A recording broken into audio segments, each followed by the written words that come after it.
Hello बच्चों, बेटा बेटी फिजिक्स क्लासेस में आप सभी का स्वागत है। आज का ये लेक्चर नंबर 15 है, जिसमें हमारा टॉपिक है साइज ऑफ न्यूक्लियस। अगर आपने पिछले वीडियो देखे हो, उसमें एक रदरफोर्ड अल्फा स्कैटरिंग का मॉडल था, उसमें भी हम थोड़ी सी साइज के बारे में चर्चा कर चुके हैं। लेकिन उसमें एक साइज के बारे में, एक रेशियो के बारे में चर्चा की थी। अगर एग्जैक्ट वैल्यू निकालें या एग्जैक्ट उसकी डाटा निकालें, उसके बारे में ऐसा कोई फॉर्मूला हमने वहां पर ड्राइव नहीं किया था। वहां पे हमने सिर्फ इतना सीखा था कि अल्फा स्कैटरिंग, अल्फा पार्टिकल्स की बम्बारिंग कराई रदरफोर्ड ने एटम के ऊपर। तो उसने ये देखा कि जो एटम का सारा पॉजिटिव चार्ज या फिर बोले सारा का सारा मास जो रहता है, वो उसके एटम के सेंटर पर कंसेंट्रेट रहता है, जिसको अपन न्यूक्लियस बोलते हैं। और न्यूक्लियस एक तरीके से सॉलिड के फॉर्म में रहता है। आप ये मान लीजिए कि ये पूरा बोर्ड है, इसमें एक पॉइंट इस तरीके से ये आपका एटम है और ये आपका सेंटर पे न्यूक्लियस है। न्यूक्लियस के अंदर आपके प्रोटॉन्स और न्यूट्रॉन्स हुआ करते थे। उसने एक साइज के बारे में रेशियो बताया था कि जो रेडियस रहती है आपकी न्यूक्लियस की और एक रेडियस रहती है आपकी एटम की। तो एटम के कंपैरिजन में अगर न्यूक्लियस की बात की जाए तो 10,000 टाइम्स या फिर अप्रोक्स बोले 1 लाख टाइम्स कम होती है आपकी न्यूक्लियस की रेडियस। मतलब अगर उसको पावर में बोले तो एटम की पावर और न्यूक्लियस की, एटम की रेडियस और न्यूक्लियस की रेडियस एटम के कंपैरिजन में 10⁴ टाइम्स कम होती है या फिर बोले 1 लाख टाइम्स कम होती है। मतलब अप्रोक्स 10⁴ टू 10⁵ का रेशियो रहता है। मतलब 10,000 से 1 लाख के बीच में वो लाई करती है। मतलब काफी अंतर रहता है। और जो आपका एटम है वो सारा का सारा बाहर, और इलेक्ट्रॉन जो रहते हैं वो आपके कहा न्यूक्लियस के बाहर चक्कर लगाते हैं। लेकिन उन्होंने एक्सपेरिमेंट में एक चीज फाइंड कर एक कंक्लूजन पे पहुंचे, जो अपन इस टॉपिक में डिस्कस करेंगे। लिख लेते हैं क्या टॉपिक है।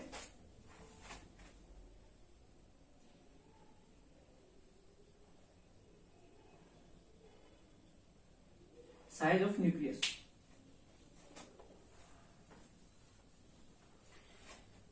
साइंटिस्ट का ऐसा मानना था कि एटम है वो स्फेरिकल साइज का है, स्फेरिकल शेप का है।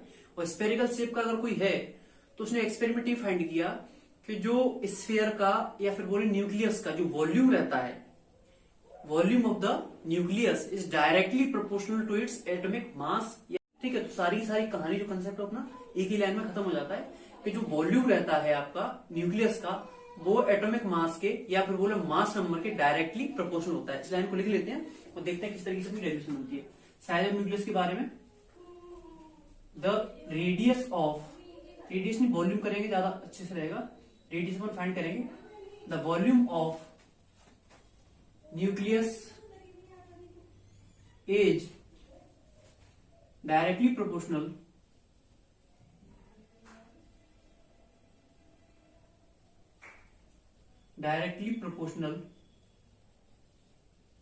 to the atomic mass or mass number of that atom।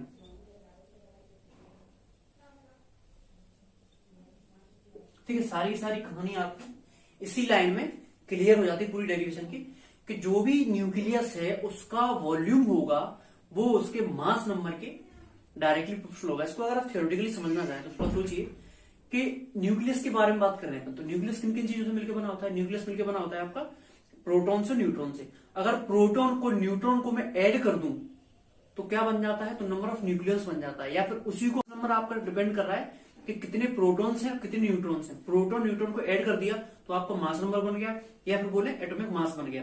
तो वही उसी चीज पे आपके वॉल्यूम डिपेंड करेगा। अगर प्रोटॉन न्यूट्रॉन की संख्या कम है तो वॉल्यूम कम रहेगा, प्रोटॉन न्यूट्रॉन की संख्या ज्यादा है तो आपका वॉल्यूम भी ज्यादा रहेगा। मतलब अल्टीमेटली बात यह कि volume is directly proportional to mass number या फिर atomic mass of nucleus.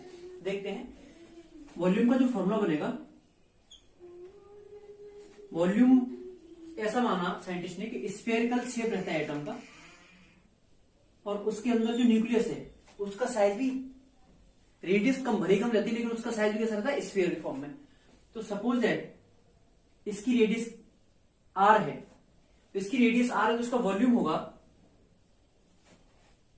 Volume of nucleus, volume का स्फीयर का फॉर्मूला लगाएंगे अपन, volume is equal to 4/3 pi r cube. ठीक है, ये वॉल्यूम नेचुरली आप स्फीयर का वॉल्यूम है। लेकिन एक्सपेरिमेंट में क्या पाया, एक्सपेरिमेंट में ये पाया गया कि जो वॉल्यूम है it is directly proportional to mass number और एटॉमिक मास।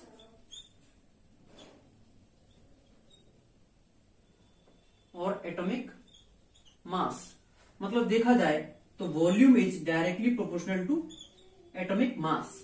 और वॉल्यूम का फॉर्मूला क्या रहता है? वॉल्यूम का फॉर्मूला रहता है आपका 4/3 पाई आर क्यूब। यहां से ये डायरेक्टली प्रोपोर्शनल है एटॉमिक मास के या फिर बोले मास नंबर के। देखिए यहाँ पे 4/3 कांस्टेंट है, पाई आपका कांस्टेंट है। अल्टीमेटली बात की जाए तो r cube is proportional to A. इसी को अगर मैं और सॉल्व करूं तो r cube is proportional to A, मतलब आर का क्यूब प्रोपोर्शनल है ए के एटॉमिक मास के। अगर इसको और सॉल्व करेंगे फाइनली, क्योंकि हमें रेडियस तक पहुंचना है, साइज ऑफ न्यूक्लियस मतलब स्फेरिकल है, तो अगर किसी स्फेयर की आपको रेडियस पता चल जाए तो आप उसकी सारी कहानी बता सकते हैं। ठीक है, तो हमें अल्टीमेटली रेडियस तक पहुंचना है, तो यहीं से आपका रेडियस का फॉर्मूला बनता है कि रेडियस ऑफ, यहां से देखिए आर इज प्रोपोर्शनल टू, ये आर की पावर 3 है वो इधर चला जाएगा, ये हो जाएगा आपका 1/3। देखिए कितना शानदार रिजल्ट निकल के आया है कि वॉल्यूम अगर एटॉमिक मास के डायरेक्टली प्रोपोर्शनल है तो जो आपकी रेडियस है वो आपके एटॉमिक मास के क्यूब रूट के डायरेक्टली प्रोपोर्शनल होगी। Radius of nucleus is directly proportional to the cube root of atomic mass. अब इस प्रोपोर्शनलिटी को हटाएंगे तो कांस्टेंट आएगा, तो इस तरीके से आपका कुछ फॉर्मूला निकल के आएगा। इसको प्रोपोर्शनलिटी को इक्वल टू का साइन देंगे तो ये एक वैल्यू आएगी आपकी R0 a⁻1/3।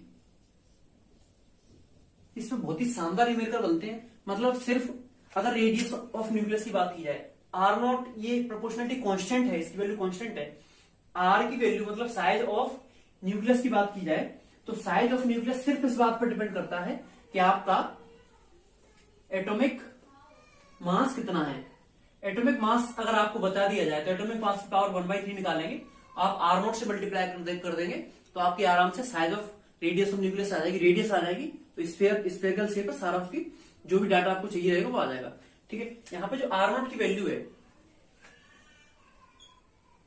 R0 इसकी वैल्यू होती है आपकी 1.2 इंटू 10⁻⁻15 मीटर। इस तरीके से आप रखेंगे R0 equal to 1.2 into 10⁻⁻15 metre. जैसे जैसे आपकी ए की वैल्यू चेंज होती जाएगी,